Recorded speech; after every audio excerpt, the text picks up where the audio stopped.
90-Day Fiancés Sarper Güven and Shekina Garner will never be happy together. Are they really soulmates, or has the attraction finally faded? 90-Day Fiancé couple Sarper Güven and Shekina Garner need to break up unless they want a relationship that ends in heartbreak. Shekina and Sarper met during one of Shekina's trips to Turkey. They quickly became inseparable, even though Shekina had her doubts about Sarper's integrity. She was in disbelief when she heard Sarper talk about his 3000+ affairs. She could never fully trust him around other women now.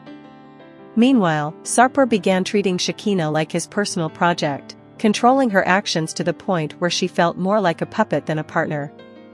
Control became a point of contention in Shekina and Sarper's relationship, with both trying to pull the reins until they reached a breaking point. While Sarper was making all the decisions for Shekina in the earlier seasons, things shifted after he came to the US. Shekina began demanding that Sarper behave a certain way. Sarper initially impressed viewers by doing a complete 180 in his behavior after arriving in America, but Shekina's recent cryptic updates suggest he may have been pretending, and his true colors have finally started to show. When Sarper first saw Shekina's profile on a dating site, it wasn't just her unique name that caught his eye. The pictures in her profile showed off her impressive physique. Sarper thought the photos were so different and wanted to meet her. He thought she looked like a sex bomb. Sarper thought of his tough guy persona and admitted he wasn't expecting too much from the date other than a one-night stand. While the first date was magical, Sarper was in a bind the next day when Shekina asked to meet up again. Sarper had tried to cancel the date. However, Shekina showed up at his home to look after him. Sarper wasn't expecting it. It's not known if Shekina knew Sarper had been with two women that same day. Perhaps she would have been better as just another name among the 3,000+ women listed in Sarper's diary. Surely, he had never expected to see Shekina again after she left for the US. When Shekina said she was moving to Turkey on 90-Day Fiancé, the other way, it was somewhat of a half-truth. Shekina wasn't relocating to Sarper's country by leaving everything she had behind. Shekina flew back every few weeks to spend time with her daughter Sophie, who was in boarding school. She also had her business to take care of in California and never showed any interest in moving to Turkey. If Shekina wanted to, she could have explored career options as an esthetician there, but she never made Turkey her home. It was Sarper who was paying for all the flights Shekina took to and from Turkey. He also made sure he treated her to everything when she was living with him. Shekina never paid for anything when she was with Sarper. She told Parade in an interview that whenever she was in Turkey, she saved a lot of money because she wasn't even reaching for her wallet. Shekina admitted that Sarper was dipping into his savings for her, and she sometimes felt bad for it. However, it's not like she was going to offer to help him. While Shekina was living off Sarper's money and he was using all his savings, Sarper's source of income had been greatly affected. Sarper was active as a personal trainer when he met Shekina. Given his past, Shekina wanted Sarper to avoid training women. As it turns out, 90% of Sarper's personal training clients were women. He had to let them go at Shekina's insistence. Sarper had told the cameras that he had no savings left. It seems Shekina wasn't bothered by that at all. She trusted Sarper to somehow find a way out of his financial mess. While Sarper wasn't even allowed to take on women clients at his job, the rules didn't apply to Shekina. She remained friends with her exes, including her baby daddy, Berto Matta, whom she was with for 4 years. Shekina had taken Sarper to meet her group of friends on 90-Day Fiancé season 11, and one of them was French man, Dan. Sarper didn't know that Shekina and Dan were hooking up. "We've done more than just kissing," Dan had told the producers. To Sarper, he said he would have been a better choice for Shekina than the Turkish man. Sarper felt depressed after moving to the US. Shekina dismissed Sarper's feelings. Sarper was triggered by what Dan said.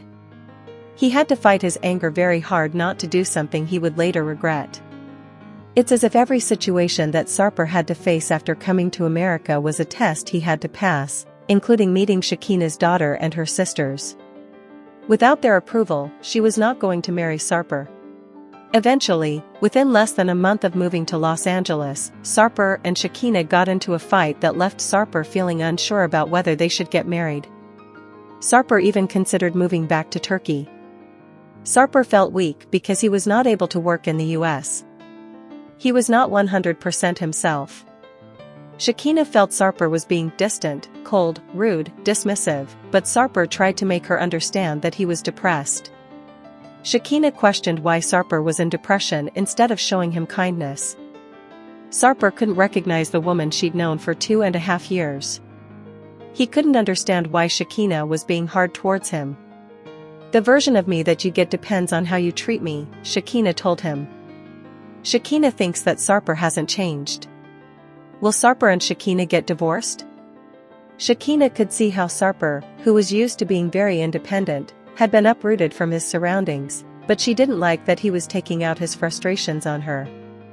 While it looks like Sarper and Shekina have gotten married since he's been living in America for almost a year now, Shekina's recent interactions with fans on Instagram prove their relationship still hasn't improved.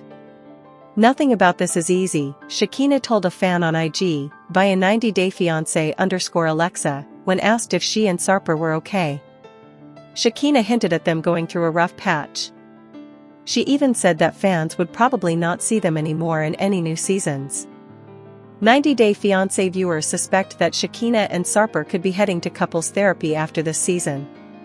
It's probably for the best since Sarper and Shekina's fights are getting tough to watch. Their interactions are toxic, and it seems neither of them will ever be happy as they continue being with each other. 90-day fiance, the other way, Anthony and Manon Berryman's current relationship status explored. Anthony and Manon Berryman aren't your average 90-day fiancé couple. They're already hitched and were living in Los Angeles before deciding to pack up and try life in France. The twist is that Manon's French roots pull her back home, but she's torn since her plus-size modeling career took off in LA. Heel. The family member revealed private conversations where Manon expressed feeling trapped in her marriage. These revelations created additional tension during what should have been preparation for their new life together. While the timing of these comments drew criticism, they highlighted legitimate concerns about the couple's compatibility and communication patterns. The move to France presents immediate practical obstacles for the couple. Anthony will be unable to work immediately upon arrival, making Manon the primary breadwinner during their transition period. This arrangement mirrors their current situation in Los Angeles, raising questions about what fundamental changes the move will actually create. Critics argue that relocating won't address their core relationship dynamics if the same patterns continue abroad. The financial pressure on Manon increases significantly, given her uncertainty about career prospects in France's modeling industry. Recent episodes have showcased intense arguments between Anthony and Manon, reminiscent of other troubled franchise couples like Kalani Fagata and Asulu Pula, who eventually divorced after multiple attempts to save their marriage. The 90-day fiancé couple appears to have fundamentally different visions for their future together. Without alignment on basic life goals, their international move may simply delay inevitable relationship decisions. Their communication patterns suggest underlying compatibility issues that geography alone cannot resolve. As the 90-day fiancé season continues, Anthony and Manon's relationship remains precarious. Their story serves as a compelling case study in how major life changes can either strengthen or expose weaknesses in marriages. 90-day fiancé, The Other Way airs Mondays at 8 p.m. Eastern Time on TLC, continuing to showcase complex international relationships and their challenges. Neither location is ideal. 90-day fiancé, The Other Way star Jenny voices concerns about their new business venture. 90-day fiancé, The Other Way, Season 7 Episode 2 aired on September 15, 2025, on TLC. The latest episode featured Jenny and Sumit sharing about the new business venture. They plan to open a cafe. For that, the couple, along with his family, were involved in getting things started for their business. Jenny, Sumit, his parents, his brother, and his wife went to explore the potential location for the business. However, there were some issues with the water inlet and outlet. One location was better, customer-wise, but didn't have water facilities. On the other hand, the second location, which had a water inlet and outlet, was not ideal. Referring to the location and water issues, 90-day fiancé, The Other Way star Jenny confessed to the cameras. Neither location is ideal or perfect. But, at least in the front we'll attract more business. We really need this cafe to be a success because we need to be able to afford to move out and get our own place. I don't know how long I can live with his parents. 90 Day Fiance, The Other Way Season 7 Episode 2, Sumit takes Jenny and his family to explore potential venues for their new business venture. The latest 90 Day Fiance, The Other Way Season 7 episode saw Sumit and Jenny starting a new business, a cafe. For that, they already rented a place. But it didn't have a water inlet and outlet. For their care, having a water supply was a necessity. Sumit said, "So much money has already been spent. I already give the rent, I already paid the security and everything. Would you buy food out of here, like?" Jenny said there were so many things that needed to be done, including the walls, and more. Sumit's dad also agreed to that. 90 Day Fiance, The Other Way star Sumit added that he had a plan B. For that, he mentioned another place, a shop which would be available soon. The owner told him that they could also opt for that place, instead of the original one. Sumit added, "But the thing is, whatever money is spent on this place, the rent, this structure, everything will be zero. But if you want, I can show you guys." He then took everyone to a nearby shop, which was an alternative. Sumit confessed to the cameras about getting a call from the owner. He mentioned that since he couldn't afford to invest any more money, this was the alternative. After reaching the potential second venue, Sumit showed that there was a water inlet and outlet. His brother said it was a much better place.